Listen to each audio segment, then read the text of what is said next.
कृष्ण, जय श्री राधे, जय भगवत गीते, जय गुरुदेव। ओम ओम ओम।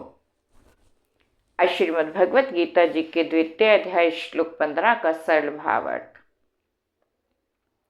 यम हि न व्यथयन्ति ते पुरुषम पुरुषशः सम सुखम दुखम धीरम स अमृतत्वाय कल्पते।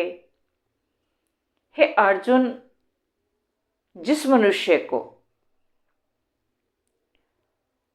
ये बाहर के जो द्वंद्व हैं, विषय इंद्रियों के सहयोग से उत्पन्न होने वाले ये द्वंद्व विचलित नहीं करते,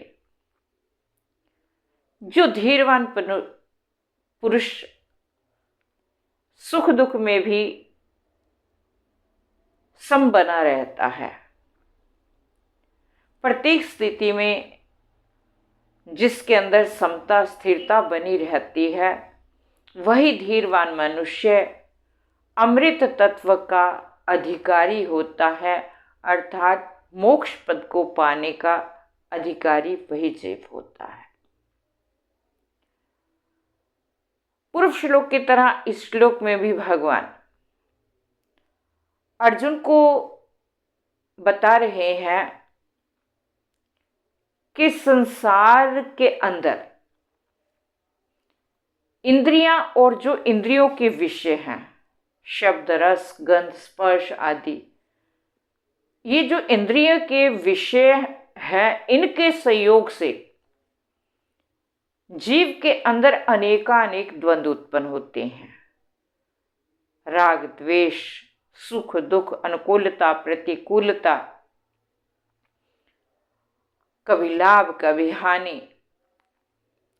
और ये जो द्वंद्व हैं, ये जो परिस्थितियां हैं, ये जीव को अत्यंत कभी विचलित कर देती हैं, कभी प्रफुल्लित कर देती हैं।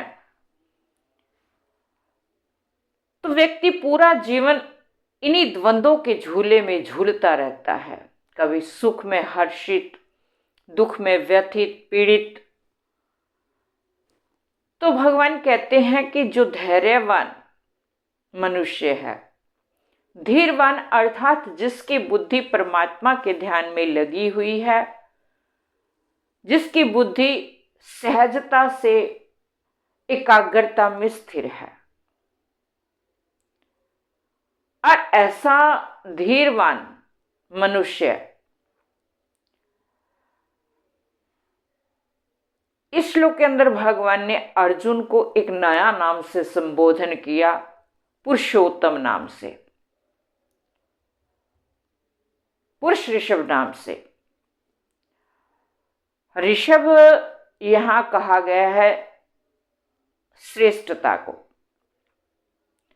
जो पुरुषों में श्रेष्ठ है, बलवान है, धीरवान है, शूरवीर है, वो पुरुष ऋषभ है। तो भगवान अर्जुन को यहां कह रहे हैं कि हे पुरुष ऋषभ, हे अर्जुन, तुम बलवान भी हो, शूरवीर भी हो, श्रेष्ठ हो।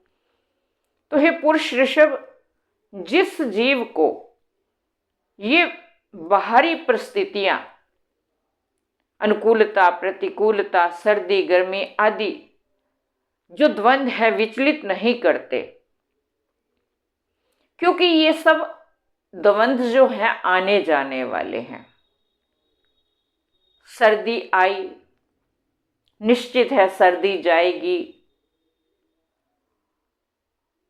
इसलिए उसमें अधिक आसक्ति नहीं।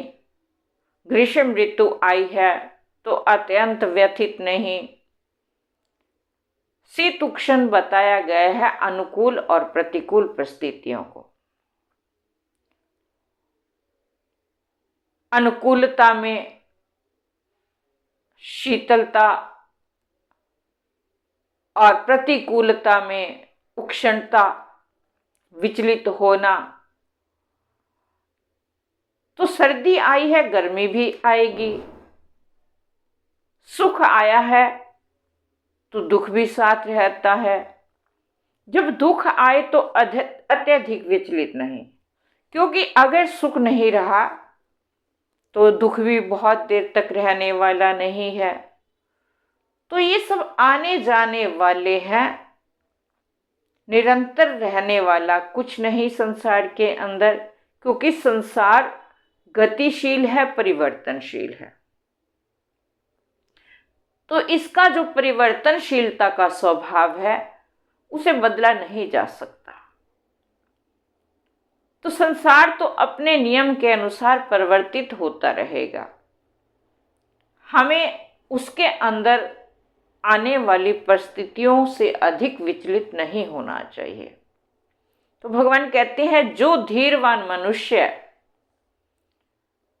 जो स्थिर बुद्धि वाला मनुष्य इन सब परिस्थितियों से विचलित नहीं होता, जिस मनुष्य को बाहर की परिस्थितियां व्यथित नहीं करती, पीड़ित नहीं करती, जो सुख दुख में समता भाव रखता है, ऐसा धीरवान मनुष्य ही परमात्मा के मोक्ष पद का अधिकारी होता है। अमृत तत्व, मोक्ष पद को ही अमृत तत्व कहा गया है। अमृत पक्ष ही मोक्ष पद है, तत्व ही मोक्ष पद है। तो भगवान कहते हैं ऐसा स्थिर बुद्धि वाला मनुष्य जो समभाव में स्थित हो गया, जिसकी बुद्धि समभाव में रहती है, जो द्वंद्वों से विचलित नहीं होता, वही मोक्ष का अधिकारी होता है। और मोक्ष पद है भी वास्तव में जीव की मनोवृत्तियों पर आधारित। किसी संत से एक व्यक्ति ने पूछा मोक्ष के लिए कि हे महाराज, हे महात्मन, मोक्ष पाने के लिए घर को त्यागने की, घर को छोड़ने की तो कोई आवश्यकता नहीं। तो संत बोले, हाँ, कोई जरूरत नहीं मोक्ष को घर पाने के लिए, घर का त्याग करने के लिए, गृहस्थी का त्याग करने के लिए, क्योंकि जनक आदि जो राजा हैं वो घर गृहस्थी वाले थे। घर में रहते ही उन्होंने परमात्मा की परम सिद्धि को, परम पद को प्राप्त कर लिया, मोक्ष को प्राप्त कर लिया। और कुछ दिन उपरांत एक अन्य व्यक्ति सज्जन आ गए और उन्होंने भी महाराज जी से जिज्ञासा की, संतजनों से, कि हे महात्मन, मोक्ष पद को पाने के लिए घर का त्यागना जरूरी है ना, छोड़ देना चाहिए?